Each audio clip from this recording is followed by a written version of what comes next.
பேரிழந்தூர் அர்-ரஹீமிய்யா Arabic கல்லூரி. உங்கள் ஆண் பிள்ளைகள் 7 ஆண்டுகளில் ஆலிம் பட்டத்துடன் பிகாம், பிபிஏ, பிஏ டிகிரிகளும் பெற்று சிறந்த ஆலிமாக வெளிவர இன்றே தொடர்பு கொள்ளுங்கள். அல்ஹம்துலில்லாஹில் முவஃபிகில் முஈன் வஸ்ஸலாத்து வஸ்ஸலாமு அலா சய்யிதினா முஹம்மதின் ஸாதிகில் அமீன் வ அலா ஆலிஹி வ ஸஹ்பிஹி அஜ்மஈன் வ மன் தபிஅஹும் பி இஹ்சானின் இலா யௌமிddin அம்மா பஅத். فقد قال الله تعالى في محكم تنزيله وفرقانه المجيد فأعوذ بالله من الشيطان الرجيم بسم الله الرحمن الرحيم إنما يريد الله ليذهب عنكم الرجس أهل البيت ويطهركم تطهيرا.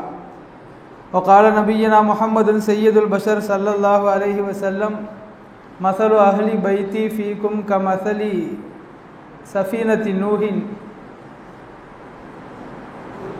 من ركب نجا ومن تخلف غرق أو كما قال النبي صلى الله عليه وسلم.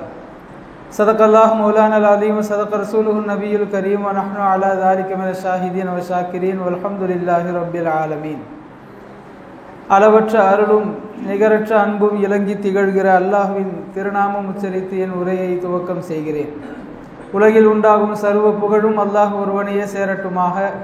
அவனது சாந்தியும் சமாதானமும் கருணையும் ஈடேற்றமும் அகிலத்தின் அருட்கொடையாய் வந்துதித்த அண்ணல் எம்பெருமான் ரசூலுல்லாஹி ஸல்லல்லாஹு அலைஹி வஸல்லம் அன்னவர்கள் மீதும், அன்னாரின் வழி நடந்த உத்தம சத்திய சஹாபாக்கள், தாபிஈன்கள், தபஉ தாபிஈன்கள், நாதாக்கள், நல்லவர்கள், அவுலியாக்கள், இமாம்கள், குறிப்பாக சிறப்பான இச்சபையில் ஒன்று சேர்ந்திருக்கக்கூடிய மேலும் வரவிருக்கக்கூடிய நம் அனைவர் மீதும் அனைவர் குடும்பத்தார் மீதும் நிறைவாக நிலவட்டுமாக.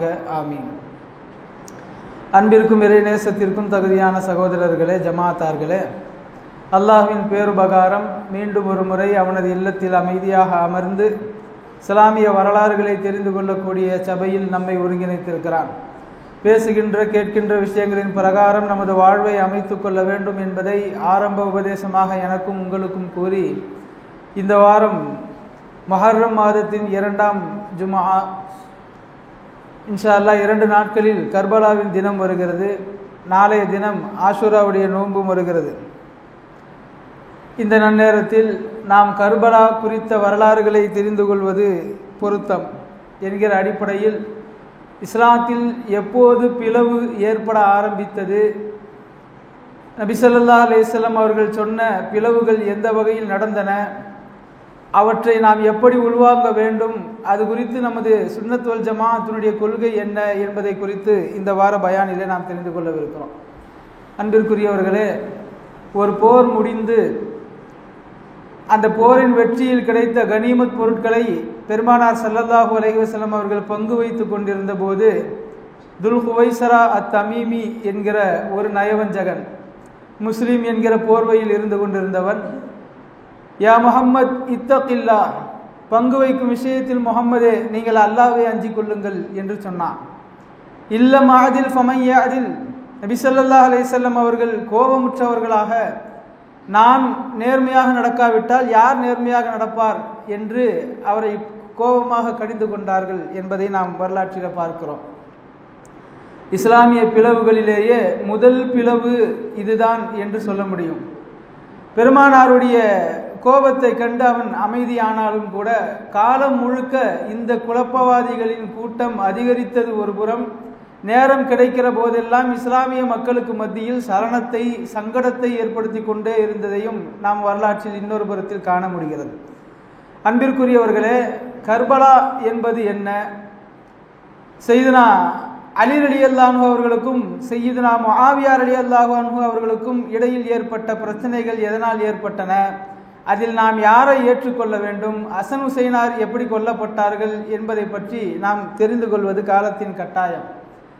இந்த வரலாற்றை அறிவதற்கு நாம் சையதுனா உமர் இப்னு கத்தாப் ரலியல்லாஹு அன்ஹு அவர்களுடைய ஆட்சி காலத்தில் இருந்து அறிய வேண்டியிருக்கிறது. சையதுனா உமர் இப்னு கத்தாப் ரலியல்லாஹு அன்ஹு மிகச்சிறந்த நேர்மையான ஆட்சியை 12 ஆண்டுகள் வழங்கினார்கள் என்பது நமக்கு தெரியும்.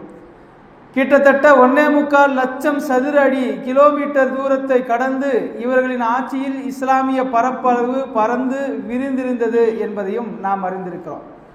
அந்த நேரத்தில் உமர் ரலியல்லாஹு அன்ஹு அவர்கள் செய்த முக்கியமான செயல்களில் ஒன்று, சாதனைகளில் ஒன்று, மாகாணங்களாக பிரிக்க ஆரம்பித்தார்கள்.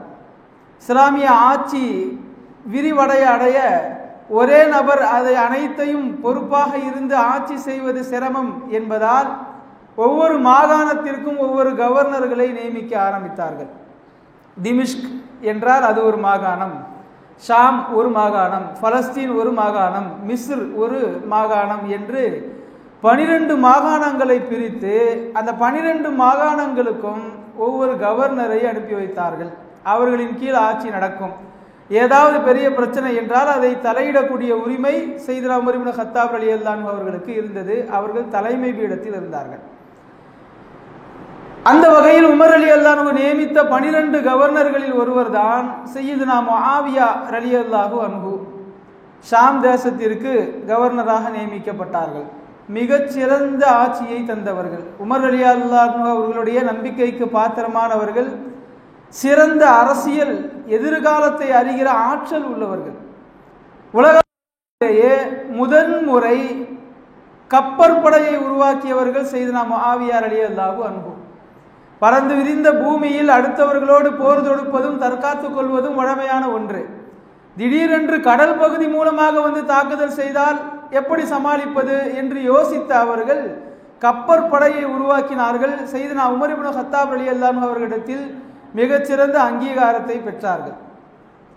உமர் ரலியல்லாஹு அன்ஹு அவர்கள் ஷஹீதாக்கப்பட்ட பிறகு சில குழப்பங்கள் நடந்தன.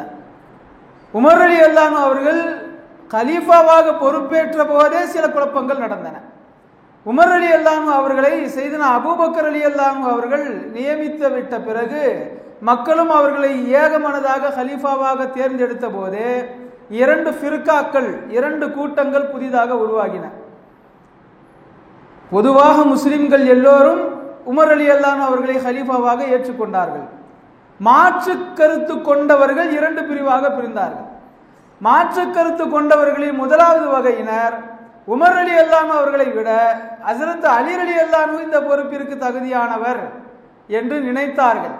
இருந்தாலும் பெரும்பான்மையின் அடிப்படையில் உமர் ரலியல்லாஹு அன்ஹு தேர்ந்தெடுக்கப்பட்டவுடன் உமர் ரலியல்லாஹு அன்ஹு அவர்களை கலீஃபாவாக ஏற்றுக்கொண்டவர்கள். இவர்களில் எந்த பிரச்சனையும் இல்லை. இன்னொரு ஃபிர்கா உருவானது. உமர் ரலியல்லாஹு அன்ஹு ஏகமனதாக கலீஃபாவாக தேர்ந்தெடுக்கப்பட்ட பிறகும் அலிதான் அதற்கு சரியான பொருத்தமான நபர், அவரை தேர்ந்தெடுக்காமல் மற்றவரை தேர்ந்தெடுத்து விட்டார்களே என்று இதற்கு காரணமாக இருந்த சையதுனா அபூபக்கர் சித்திக் ரலியல்லாஹு அன்ஹு அவர்களின் மீதே வன்மமான எண்ணம் கொண்டார்கள். ஆனால் வெளிப்படுத்த முடியாது.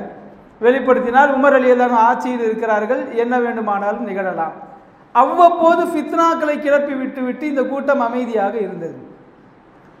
உமர் ரலியல்லாஹு அன்ஹு அவருடைய காலத்திற்கு பிறகு அலி ரலியல்லாஹு அன்ஹு வருவார்கள் என்று எதிர்பார்த்து கொண்டிருந்தார்கள். ஆனால் உமர் ரலியல்லாஹு அன்ஹு வஃபாத்திற்கு முன் 6 நபர்களை ஒரு கமிட்டியாக தேர்ந்தெடுத்து இந்த 6 நபர்கள் தான் அடுத்த கலீஃபாவை தேர்ந்தெடுக்க வேண்டும் என்று சொல்லிவிட்டார்கள். அது நிறைய மஷூராக்கள், ஆலோசனைகள், பல தேடல்களுக்கு பிறகு அலி ரலியல்லாஹு அன்ஹு அவர்களுடைய ஆலோசனைப்படி உஸ்மான் ரலியல்லாஹு அன்ஹு அவர்களுக்கு பொறுப்பு கொடுக்கப்பட்டது. இப்பவும் அந்த கூட்டம் ஏமாந்தது. உண்மையில் அந்த கூட்டத்திற்கு அலி ரலியல்லாஹு அன்ஹு அவர்களின் மீது மஹப்பத் என்பதெல்லாம் கிடையாது. குழப்பம் விளைவிப்பதற்கு காரணம் தேடிக்கொண்டிருந்தார்கள். உஸ்மான் ரலியல்லாஹு அன்ஹு தேர்ந்தெடுக்கப்பட்டவுடன் மீண்டும் இவர்களுடைய குழப்ப செயல்பாடுகள் அதிகரிக்க ஆரம்பித்தன.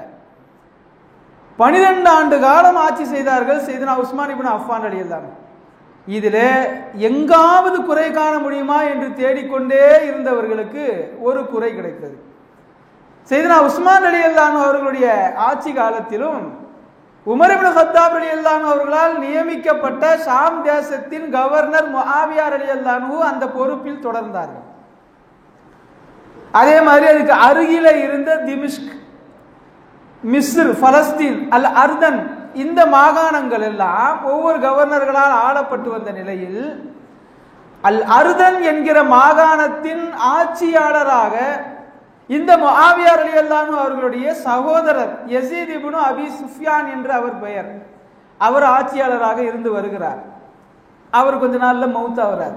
மௌத்தான உடனே உஸ்மான் ரலியல்லாஹு அன்ஹு புதுசா ஒரு கலீஃபாவை அங்க நியமிக்காம முஆவியா ரலியல்லாஹு அன்ஹு அவர்களுடைய அதிதீவிர புத்தித்திறன் ஆட்சி முறை பிடித்து போனதால் அந்த பகுதியையும் ஷாமோடு சேர்த்து நீங்களே பொறுப்பில் பாருங்கள் என்று கொடுத்தார்கள்.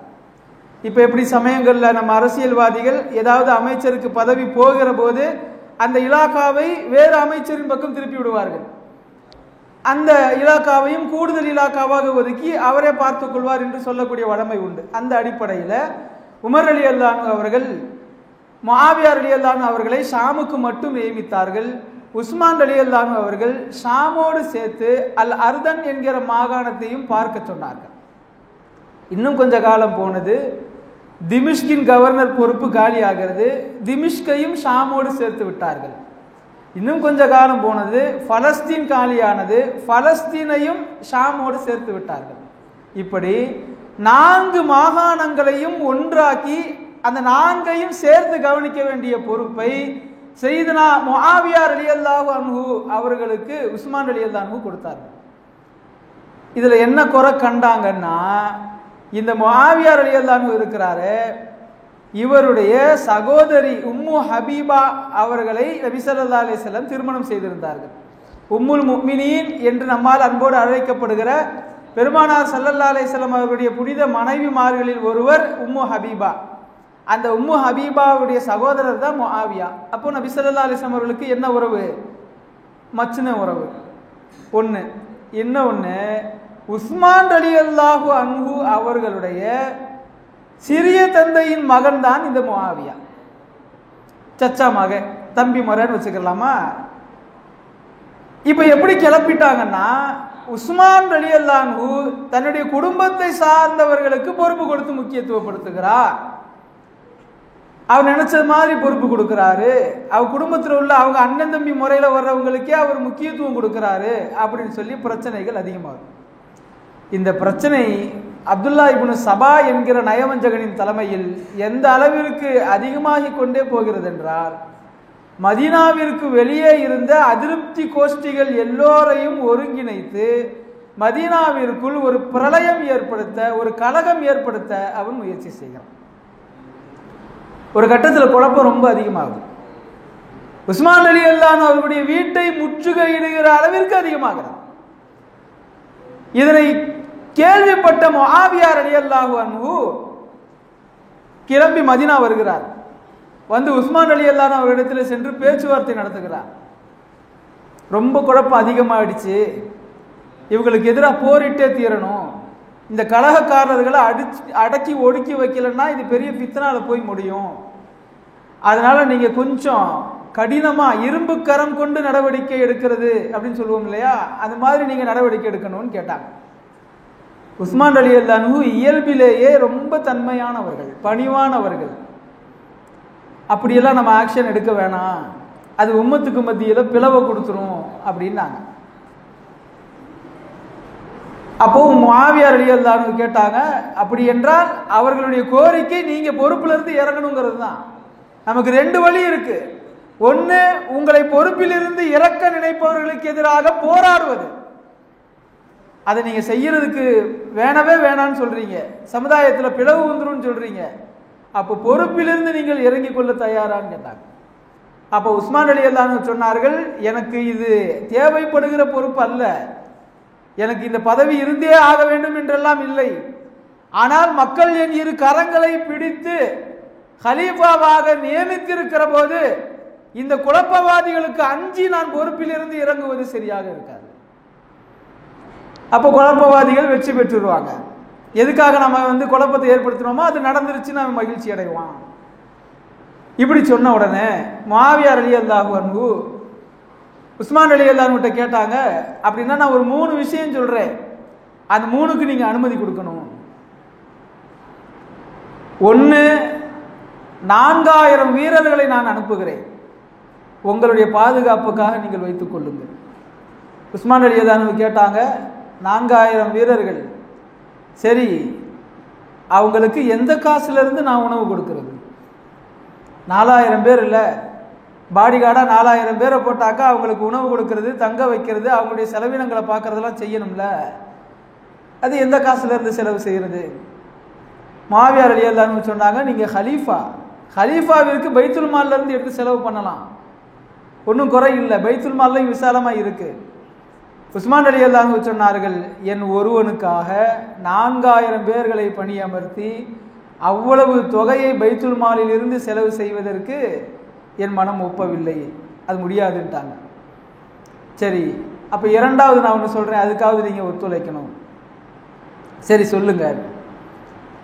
மதீனா நகரத்திற்குள் ஒரு தடை உத்தரவு போடுங்கள். 2 நபர்களுக்கு மேல் யாரும் நின்று சேர்ந்து பேசக்கூடாது. வீடுகளுக்குள் தான் இருக்க வேண்டும். கடை வீதிகளில் நின்றோ அங்கும் இங்கும் நின்றோ யாரும் இப்படி நின்று பேசக்கூடாதுன்னு ஒரு தடை உத்தரவு போடுங்க. இப்போ நம்ம ஊரில் போடுறாங்க இல்லையா, அப்பப்போ ஏதாவது பிரச்சனை பெரிதாகும் என்றால் 144 போட்டுருவாங்க. நம்ம லாக்டவுன் காலத்தில் எப்படி இருந்தோம், 2 பேர் சேர முடியாது, தள்ளி நில்லுங்க, அப்படியெல்லாம் பல ரூல்ஸ். அது மாதிரி சொன்னாங்க.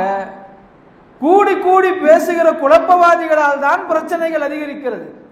எனவே தடை உத்தரவு போடுங்க அப்படின்ன உடனே உஸ்மான் ரலியல்லாஹு அன்ஹு சொன்னாங்க, என் ஒருவனுக்காக 2 நபர்கள் கூடி நின்று பேசுவதை, நண்பர்கள் சந்தித்துக் கொள்வதை, பெற்றோர் பிள்ளைகள் சந்தித்துக் கொள்வதை, வெளியில் சுற்றுவதை நான் எப்படி தடை செய்ய முடியும்? அதுவும் முடியாதுன்ட்டாங்க. அப்போ 3வது கேட்டாங்க, நீங்கள் இது எதற்குமே ஒத்து வரவில்லை என்றால், உங்களுடைய பாதுகாப்புக்காக நான் இவ்வளவும் சொன்னேன், நீங்கள் இது எதற்குமே ஒத்து வரவில்லை என்றால் எனக்கு ஒரு உறுதிமொழி கொடுங்கள். ஒருவேளை எதிரிகளால் உங்கள் உயிருக்கு ஏதேனும் ஆபத்து ஏற்பட்டு நீங்கள் கொல்லப்பட்டு விட்டால், யாரால உங்களுக்கு ஆபத்து ஏற்பட்டுச்சோ அவங்கள நான் பழி வாங்கணும், எனக்கு அனுமதி கொடுங்கன்னாங்க. உஸ்மான் ரலியல்லாஹு அன்ஹு அனுமதி கொடுத்தாங்க. சரி செய்து கொள்ளுங்கள், இப்போதைக்கு நான் எந்த சண்டைக்கும் அனுமதிக்க மாட்டேன், எந்த பிளவுக்கும் நான் காரணமாக மாட்டேன் அப்படின்னு சொல்லி உஸ்மான் ரலியல்லாஹு அன்ஹு சொல்லிட்டாங்க. இந்த உரையாடல் நடந்து முடிஞ்ச பிறகு அலி ரலியல்லாஹு அன்ஹு அவர்களிடத்துல வந்த முஆவியா ரலியல்லாஹு அன்ஹு, நீங்க கொஞ்சம் பக்கபலமா இருங்க, எல்லா நபி தோழர்களும் உஸ்மான் ரலியல்லாஹு அன்ஹுக்கு பக்கபலமா இருங்க, அவங்களுக்கு எதுவும் ஆக விடாம பார்த்துக்கங்க அப்படின்னு சொல்லிட்டு ஷாமுக்கு புறப்பட்டாங்க. அவங்க போய் ரொம்ப நாட்கள் எல்லாம் இல்லை, முற்றுகை நெருக்கடி அதிகமாகிறது. குழப்பவாதிகள் எல்லாம் மதீனாவை சூழ்ந்து கொண்டு இஷ்டத்திற்கு குழப்புகிறார்கள். அலி ரலியல்லாஹு அன்ஹு தன்னாலான எல்லா முயற்சியையும் செய்கிறார்கள். குழப்பவாதிகளோடு பேச்சுவார்த்தைக்கு அவர்கள் அழைப்பு விடுக்கிறார்கள். இளைஞர் படையை தயார் செய்கிறார்கள்.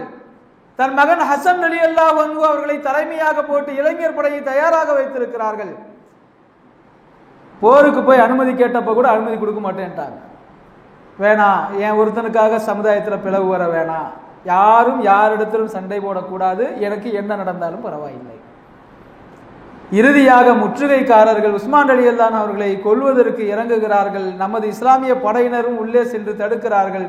ஹசன் ரலியல்லாஹு அன்ஹு அவர்களுக்கு இரத்த காயம் ஏற்படுகிறது. உஸ்மான் ரலியல்லாஹு அன்ஹு அவர்கள் ஷஹீதாக்கப்படுகிறார். ஷஹீதாக்கப்பட்டு அடுத்த நாள் உஸ்மான் ரலியல்லாஹு அன்ஹு ஹிஜ்ரி 35 ஷஹீதாக்கப்படுகிறார்கள். துல்ஹஜ் மாதம். அடுத்த நாள் ஹலீஃபாவை தேர்ந்தெடுக்க வேண்டும். மக்கள் எல்லாம் ஏகோபித்த கருத்தின் பிரகாரம் அலி ரலியல்லாஹு அன்ஹு அவர்கள் பொறுப்பிற்கு வர வேண்டும் என்று ஆசைப்படுகிறார்கள். அங்கே உடன்படிக்கை நடக்கிறது. இப்போ முஆவியா ரலியல்லாஹு அன்ஹு சொல்கிறார்கள், அலி அவர்களே, நீங்கள் இப்பொழுது பொறுப்பிற்கு வர வேண்டாம், உஸ்மான் ரலியல்லாஹு அன்ஹு அவர்களை கொன்னவர்களை பழி எடுக்க வேண்டும். நான் ஏற்கனவே உஸ்மான் ரலியல்லாஹு அன்ஹு அவர்களிடத்திலேயும் இது குறித்து பேசியிருக்கிறேன். அவர்களை பழி வாங்குவோம், அவர்களை இப்பொழுது அடக்கவில்லை என்றால் எப்போதும் அடக்க முடியாது, அவர்களை பழியெடுத்ததற்கு பிறகு நீங்கள் பொறுப்பில் வாருங்கள் என்று அவர் தன் மாற்று கருத்தை சொல்லுகிறார். இந்த இடம் தான் ஹஜ்ரத் அலி ரலியல்லாஹு அன்ஹு அவர்களுக்கும் முஆவியா ரலியல்லாஹு அன்ஹு அவர்களுக்கும் பிரிவு ஏற்படுவதின் தொடக்கம். ஆனால் அலி ரலியல்லாஹு அன்ஹு அவர்களும் அவர்கள் கூட இருந்த நிறைய பேரும் முதல்ல நீங்க பொறுப்புக்கு வாங்க, நிறைய ஃபித்ராக்கள் இருக்குது, இதை சாதுரியமா சரி செய்யணும், ஆவேசமாக இதை சரி செய்ய முடியாது என்று வலியுறுத்தி அலி ரலியல்லாஹு அன்ஹு ஹலீஃபாவாகிறார்கள். முஆவியா ரலியல்லாஹு அன்ஹு ஷாமுக்கு போயிடுறாங்க, கவர்னரா இருக்கிறாங்க. அலி ரலியல்லாஹு அன்ஹு ஈராக் பகுதியில தன்னுடைய ஆட்சியை நிறுவுகிறார்கள். மதீனாவில இருந்து கூஃபாவிற்கு மாற்றுகிறார்கள். கூஃபா என்பது ஈராக்கினுடைய தலைநகர். மாற்றுகிறார்கள். அங்கே அவர்களுடைய ஆட்சி தொடங்குகிறது. சரியா ஒரு வருடம் கடந்ததற்கு பிறகு முஆவியா ரலியல்லாஹு அன்ஹு அவர்களுடைய கருத்தை மீறிதானே இவர்கள் ஹலீஃபாவாக ஆகியிருக்கிறார்கள். முஆவியா ரலியல்லாஹு அன்ஹு அவர்களுடைய ஆதரவாளர்கள் பல நேரங்களில் அலி ரலியல்லாஹு அன்ஹுடைய உத்தரவுகளுக்கு மாற்று கருத்து சொல்லுகிறார்கள். நமக்கு தெரியும், ஒரு கட்சியா இருந்தா கூட தலைமை 2 ஆயிடுச்சுன்னா கட்சி நாசமா போயிடும். அதுக்கு நிறைய கட்சிகள் உதாரணமா இருக்குது. சமீபத்தில் கூட ஒரு கட்சி அந்த மாதிரி ஆயிடுது. இப்போ அலி ரலியல்லாஹு அவர்களை சார்ந்தவர்கள் என்ன சொல்கிறார்கள்? முஆவியா ரலியல்லாஹு அவர்களை சார்ந்தவர்கள் நாம் இடுகிற உத்தரவுகளுக்கு மாற்றமாக பேச கருத்து சொல்ல நினைக்கிறார்கள். இது இரட்டை தலைமை போல இருக்கிறது. அவர்களோடும் பல சஹாபாக்கள் இருக்கிறார்கள், நம்மோடும் பல சஹாபாக்கள் இருக்கிறார்கள். இதை இப்போதே தடுத்து விட்டால் நல்லது. தடுக்காமல் விட்டுவிட்டால் நாட்கள் ஆக ஆக 2 பிரிவாக நாம் பிரிந்து விடுவோம். சரி, என்ன செய்யலாம்? இதுக்கு என்ன தீர்வு? அலி ரலியல்லாஹு அத்தனை மாகாணங்களுக்குமான ஆட்சியாளர். முஆவியா ரலியல்லாஹு 4 மாகாணங்களை இணைத்த ஒரு பெரிய பகுதியின் ஆட்சியாளர். முஆவியா ரலியல்லாஹு நினைத்தால் அலி ரலியல்லாஹு அவர்களை இயக்க முடியாது, பொறுப்பிலிருந்து நீக்கவோ சேர்க்கவோ முடியாது. ஆனால் அலி ரலியல்லாஹு நினைத்தால் முஆவியா ரலியல்லாஹு அவர்களை பொறுப்பிலிருந்து இறங்க செய்ய முடியும். புரிகிறது தானே? பிரதமர், முதல்வர், யாருக்கு பவர் அதிகம்? பிரதமருக்கு தான் அதிகம். அந்த இடத்துல இருக்கிறார்கள் செய்தனா அலி ரலியல்லாஹு. எல்லோரும் இந்த ஆலோசனையை தொடர்ந்து கூற கூற ஒரு கட்டத்தில் செய்தனா அலி ரலியல்லாஹு அவர்கள் மக்களுடைய விருப்பத்திற்கு இணங்கி முஆவியா ரலியல்லாஹு அவர்களுக்கு கடிதம் எழுதுகிறார்கள். நீங்கள் உங்கள் பொறுப்பிலிருந்து உங்களை விடுவித்துக் கொள்ளுங்கள். கொஞ்ச நாளா அமைதியாக இருந்த பிரச்சனை இந்த இடத்துல வெடிக்குது. முஆவியா ரலியல்லாஹு அன்ஹு அவர்களும் அவர்களுடைய ஆதரவாளர்களும் இதை எதிர்பார்க்கவில்லை. இது செய்ய முடியாது. நான் உமர் ரலியல்லாஹு அவர்களுடைய ஆட்சி காலத்தில் இருந்து இங்கே கவர்னராக இருக்கிறேன். மக்களில் ஒருவர் கூட குறை சொல்லாத ஆட்சி, மிக விசாலமாக மக்கள் எல்லாம் பிரியப்படுகிற வகையில் படுவேகமாக முன்னேற்றத்தை கொடுத்தவர் ஆட்சியாளர். முஆவியா ரலியல்லாஹு அவர்களோ அவருடைய ஆதரவாளர்களோ அந்த குடிமக்களோ அதை விரும்பவில்லை. நான் தொடர்ந்து ஆட்சியில் நீடிக்க விரும்புகிறேன் என்று சொல்லிவிட்டார்கள். இந்த கருத்து மோதல் கொஞ்சம் கொஞ்சமாக வந்து முடிந்த இடம் எதுவென்றால் ஒரு போர். ஹிஜ்ரி 37 சிஃபீன் என்கிற இடத்தில் வைத்து 2 தரப்பிற்கும் போர் நடக்கிறது. 2 தரப்பினரும் முஸ்லிம்கள். ஒரு புறம் அலி ரலியல்லாஹு அவருடைய தலைமையில் சுமார் 1.5 லட்சம் பேர், இன்னொரு புறம் முஆவியா ரலியல்லாஹு அவருடைய தலைமையில் சுமார் 1.5 லட்சம் பேர் போர் நடக்கிறது. இந்த போரிலே நிறைய குழப்பவாதிகள் தங்களுடைய வேலைகளை காட்டினார்கள். போர் நடந்து முடிந்தது 3 நாட்கள். 2 தரப்பிலும் சேர்த்து சுமார் 70,000 பேர் கொல்லப்பட்டார். முஸ்லிம்களுக்கு மத்தியிலே நடந்த சண்டையில கொல்லப்பட்டவர்களுடைய எண்ணிக்கை 70,000. இவ்வளவு பெருத்த சேதத்திற்கு பிறகு செய்தனா அபூ மூஸா அஷாரி ரலியல்லாஹு அவர்களும் செய்தனா அம்ர் இப்னு ஆஸ் ரலியல்லாஹு அவர்களும் 2 பேரும் பெரிய சஹாபி. இவர்கள் இருவரும் முயற்சி செய்து மத்தியஸ்தம் செய்து போரை நிறுத்தினார்கள். முடிஞ்சது. அடுத்த வருஷம் இஸ்லாத்திற்கு எதிராக குழப்பம் செய்து கொண்டிருந்த ஹவாரிஜ் ரவாஃபில் என்கிற கூட்டத்தை சார்ந்தவர்கள் புதுசா ஒரு கோஷம் வச்சான். லா ஹுக்ம இல்லா ஹுக்முல்லா, அல்லாஹ்வினுடைய ஆட்சியை தவிர வேறு எந்த ஆட்சியும் உலகத்தில் கிடையாது. தன்னை ஆட்சியாளர் என்று சொல்லிக் கொள்பவன் எல்லாம் சுயநலவாதி, உலக ஆதாயவாதின்னு புதுசா ஒரு கருத்து கொண்டு கிளம்பினான். நான் ஏற்கனவே சொன்னேன் ஆரம்பத்தில், குழப்பவாதிகளை பொறுத்தவரை அவர்களுக்கு ஏதாவது ஒரு காரணம் கிடைக்கணும். அந்த காரணம் எப்படி வேணா இருக்கும். முதல்ல அலி ரலியல்லாஹு மேல பிரியமா இருக்கிற மாதிரி காட்டினாங்க, அபூபக்கர் ரலியல்லாஹு ஏசுனாங்க.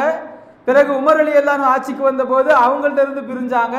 பிறகு உஸ்மான் ரலியல்லாஹு வந்த போது ரொம்ப குழப்பத்தை ஏற்படுத்தி கடைசி அவங்கள கொன்னே போட்டாங்க. இப்ப நடந்துருச்சு. அவங்க நினைச்சது அலி ரலியல்லாஹு வந்துட்டாங்க, அப்ப அமைதியா இருக்கணும்ல. ஆனா இப்ப வேற சொல்றான், லா ஹுக்ம இல்லா ஹுக்முல்லா, அல்லாஹ்வுடைய ஆட்சியை தவிர வேற எந்த ஆட்சியும் உலகத்துல கிடையாது அப்படின்னு சொல்லி புதுசா உருவான கோஷ்டி தான் ஹவாரிஜ் ரவாஃபில். இந்த கூட்டத்தார்கள் ஒரு 12,000 பேர் இருந்தாங்க. இவங்க இஸ்லாத்திற்கு எதிரான பேச்சுகள், செயல்பாடுகள், இஸ்லாமிய இந்த தொழுகை, ஜக்காத்து மாதிரி முக்கியமான அமல்களிலேயே மாற்றம் செய்தல் அப்படின்னு இஸ்லாத்திற்கு வெளியே போய்விட்டு எல்லா காரியங்களையும் செய்தார்கள். இப்ப இவர்களோடு போர் செய்ய வேண்டும் என்று சையதுனா அலி ரலியல்லாஹு அன்ஹு பிரியப்படுகிறார். இப்படியே விட்டா இவர்கள் ரொம்ப ஃபித்னா பண்ணுவாங்க, குழப்பவாதிகளாக இருக்கிறாங்க, போர் செய்யலாம் என்று முடிவெடுக்கிறார்கள். சையதுனா முஆவியா ரலியல்லாஹு அன்ஹு ஷாமில் இருந்து தனது ஆதரவை தெரிவிக்கிறார்கள். நானும் அலி ரலியல்லாஹு அன்ஹு அவர்களோடு இணைகிறேன், உண்மை முஸ்லிம்கள் நான், அந்த குழப்பவாதிகளை அடித்தொழித்தே ஆக வேண்டும். இவ்வளவு நாளாக பிளவுபட்டிருந்த அலி ரலியல்லாஹு அன்ஹு அவர்களும் முஆவியா ரலியல்லாஹு அன்ஹு அவர்களும் இணைந்து ஒரு படையை தயார் செய்கிறார்கள். 12,000 பேரை எதிர்ப்பதற்கு செல்கிறார்கள். அறிவில் மூத்தவர்களான சையதுனா அப்துல்லா இப்னு அப்பாஸ் ரலியல்லாஹு அன்ஹு அவர்கள் சொன்னார்கள், அலி அவர்களே, நான் வேண்டுமானால் அவர்களிடத்தில் சென்று பேசி பார்க்கிறேன். போருக்கு முன்னாடி நான் வேணா போய் பேசி பார்க்குறேன். என்ன பேசி பார்க்குறீங்க? இஸ்லாமிய அமல்கள் விஷயத்தில் அவங்க நிறைய குழப்பம் பண்ணிட்டாங்க. எப்பவுமே பார்த்தீங்கன்னா இந்த 12,000 பேர் இருக்கிறான்ல, இதில் ஒரு 1000 பேர் தான் விஷயம் தெரிஞ்சவன் இருப்பான், மீதி பூரா பாமரர்கள் தான் இருப்பான்.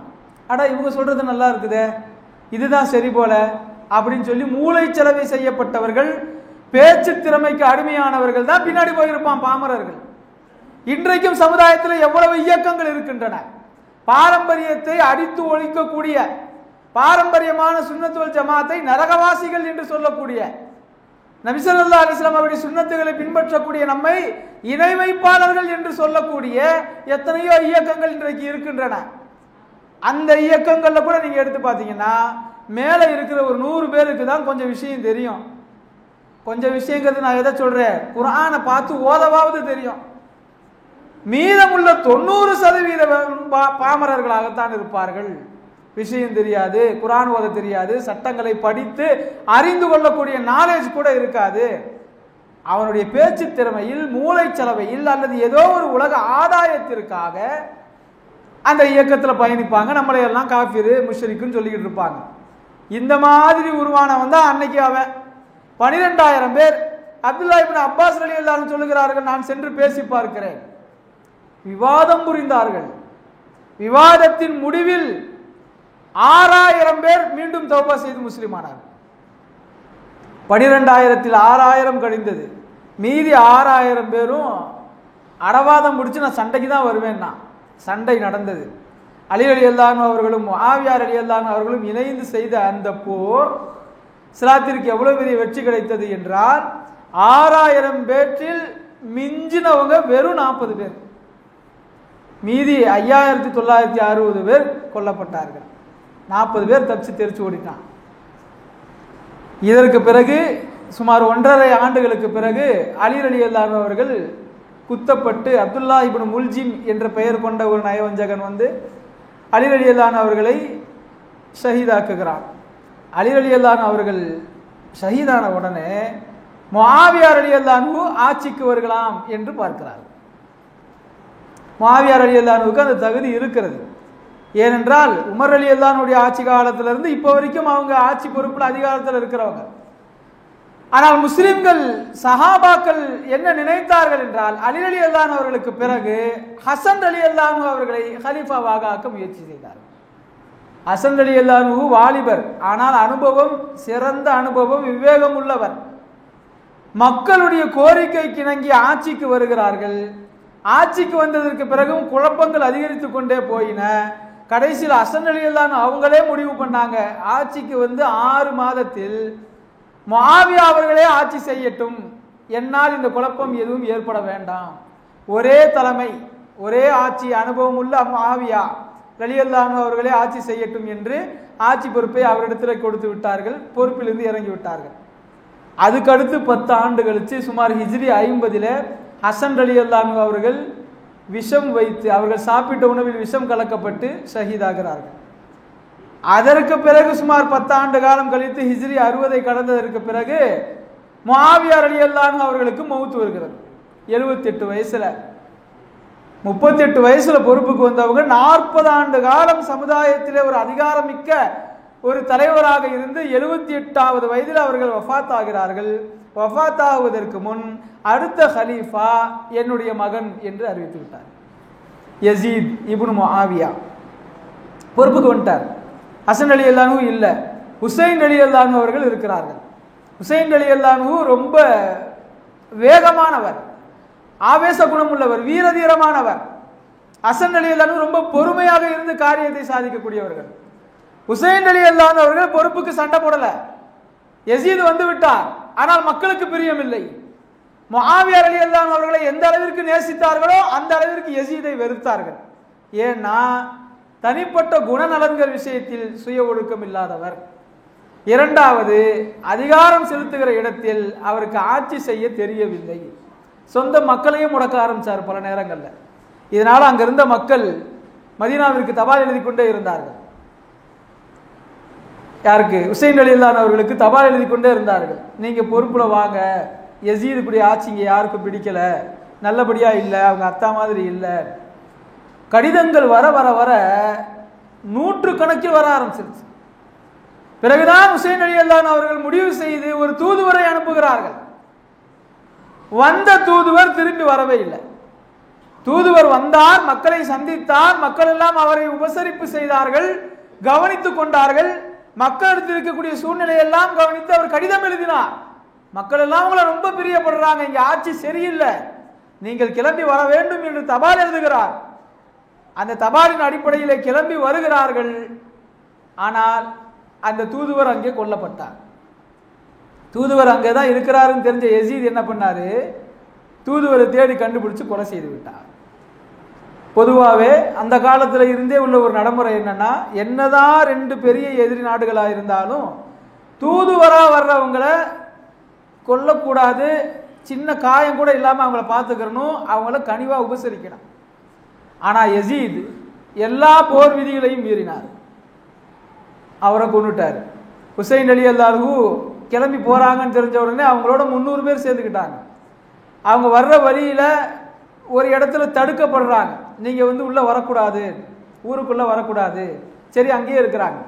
மக்கள் எல்லாம் என்னை வரவழைத்து இருக்கிறார்கள், நான் வர்றது உங்களுக்கு பிடிக்கலன்னா சமாதானம் பேசுங்க, பேச்சுவார்த்தை நடத்துவோம். ஒன்று நல்ல ஆட்சியை கொடுக்க வேண்டும், ஆட்சி கொடுக்க பிரியமில்லை, உங்களுக்கு உலகாசை இருக்கிறது என்றால் சண்டை போட தயாராக, எதாக இருந்தாலும் ப்ராப்பரா செய்ய வேண்டும் என்று அவரிடத்தில் சொல்கிறார். ஆனால் யசீது வைத்திருந்த படை தளபதி தாரிக் இப்னு ஜியாத் என்கிற அட்டூழியக்காரன், அநியாயக்காரன், யசீதை விட மோசமானவன் இந்த படை தளபதி தான். அந்த தாரிக் இப்னு ஜியாத் கண்மண் தெரியாமல் போர் தொடுக்க வேண்டும் என்ற முடிவில் இருந்தான். 300 நபர்களை எதிர்க்க 5000 பேரை கூட்டிட்டு வந்தான். 5000 பேரை கூட்டி வந்து இவர்களுடைய உணவுகள் தடுக்கப்படுகிறது, குடிப்பு தடுக்கப்படுகிறது. எப்படி இன்றைக்கு கஸாவிலே மனித உரிமை மீறல்கள் அப்பட்டமாக பட்டவர்த்தனமாக நடக்கிறதோ அதே போல அன்னைக்கு நடந்தது. ஹுசைன் ரலியல்லாஹு புரிஞ்சுக்கிட்டாங்க, யசீதுக்கும் தாரிக் இப்னு ஜியாதுக்கும் இங்க ஏதாவது நல்லது நடக்கணும் அப்படின்லாம் எந்த நோக்கமும் இல்லை, நாம உயிரோட இருக்கக்கூடாதுங்கிறது ரொம்ப தெளிவா இருக்கிறான். அதனால தன்னுடைய குடும்பத்தார் இடத்துல சொன்னாங்க, கூட வந்தவங்கள்ட்ட சொன்னாங்க, இங்கே நடக்க போறதே வேற, நீங்க யாராவது நல்லபடியாக வாழ வேண்டும் என்று நினைத்தால் நீங்கள் மதீனாவிற்கு சென்று விடுங்கள், நீங்க போங்க, குடும்பத்தோட வாழுங்க, நம்ம நினைக்கிற மாதிரி சூழ்நிலைங்க இல்லை. அதுல 72 பேரை தவிர மீதி எல்லாம் போயிட்டாங்க. வெறும் 72 பேர் நபி ஸல்லல்லாஹு அலைஹி வஸல்லம் அவர்களுடைய அஹ்லுல் பைத் என்கிற புனித பரம்பரையை சார்ந்தவர்கள் மட்டும், பச்சை குழந்தை முதல் பெண்மணிகள் வரை 72 பேரும் கொல்லப்பட்டார்கள். கொடூரமாக கொல்லப்பட்டார். குழந்தைகள் முதல் ஹுசைன் ரலியல்லாஹு வரை கொல்லப்பட்டு, ஹுசைன் ரலியல்லாஹுடைய தலை தனியாக எடுத்து செல்லப்பட்டு காட்சி பொருளாக வைக்கப்பட்டது என்று அந்த வரலாற்றிலே வரும். மிக நீண்ட நெடிய வரலாறு, அதை பேசுவதற்கே தனியாக நாம் நேரம் எடுக்க வேண்டியிருக்கும். ஹுசைன் ரலியல்லாஹு அந்த இடத்துல கொல்லப்பட்டார்கள். இது கர்பலாவின் முடிவு. இந்த சம்பவம் இதுவரை முடிகிறது. இப்ப இதில் நாம தெரிஞ்சுக்க வேண்டிய சில சம்பவங்கள். இந்த வரலாற்றில் இருந்து முஸ்லிம்கள் உலகத்தில் 3 கூறாக பிரிகிறார். 2 கூறு நமக்கு பெருசா தெரியும். ஒன்னு ஷியா முஸ்லிம், இரண்டாவது சன்னி முஸ்லிம். சன்னி முஸ்லிம் என்றால் சுன்னத் வல் ஜமாத்தை சார்ந்த நாம். இரண்டாவது ஷியாக்கள் என்றால் அலி ரலியல்லாஹு அவர்களை உயர்த்துகிறேன் என்கிற பெயரில் அபூபக்கர் ரலியல்லாஹு, உமர் ரலியல்லாஹு, உஸ்மான் ரலியல்லாஹு இவர்களை எல்லாம் பெரிதாக ஏற்றுக்கொள்ளாதவர்கள், இவர்கள் எல்லாம் அலி ரலியல்லாஹுவுக்கு மோசடி செய்தவர்கள் என்று சொல்லக்கூடியவர்கள் தான் ஷியாக்கள். இன்னைக்கு ஈரான்ல இருக்கிறாங்களே அந்த ஷியாக்கள் எல்லாம் இந்த கொள்கையில உள்ளவர்கள். இவர்கள் அப்பட்டமாக இஸ்லாத்திலிருந்து வெளியேறியவர்கள் என்பதுதான் ஃபத்வா. உலகத்தில் இருக்கக்கூடிய எல்லா ஷியாக்களுக்கும் இதுதான் அடிப்படை கொள்கை. உட்கொள்கைகள்ல கொஞ்சம் கொஞ்சம் வித்தியாசம் இருக்கும், அது வேற. சன்னி முஸ்லிம்கள் என்பவர்கள் நாம் சுன்னத் வல் ஜமாத்தை சார்ந்தவர்கள், நாம் தான் உலகத்தில் அதிகம். இப்போ இந்த சுன்னத் ஜமாத்தில் இருக்கக்கூடிய முஸ்லிம்கள்லையும் சமீப காலமா ஒரு புதுசா ஒரு கூட்டம் உருவாகுது. அவங்க யாருன்னா எல்லா கலிஃபாக்களையும் ஏத்துக்கிறாங்க, முஆவியா ரலியல்லாஹு அன்ஹு மட்டும் ஏத்துக்க மாட்டாங்கிறாங்க. முஆவியா ரலியல்லாஹு அன்ஹு ஏன் ஏத்துக்க மாட்டோம்? அலி ரலியல்லாஹு அன்ஹுவை எதிர்த்து போரிட்டார், அதனால் ஏற்றுக்கொள்ள மாட்டோம்.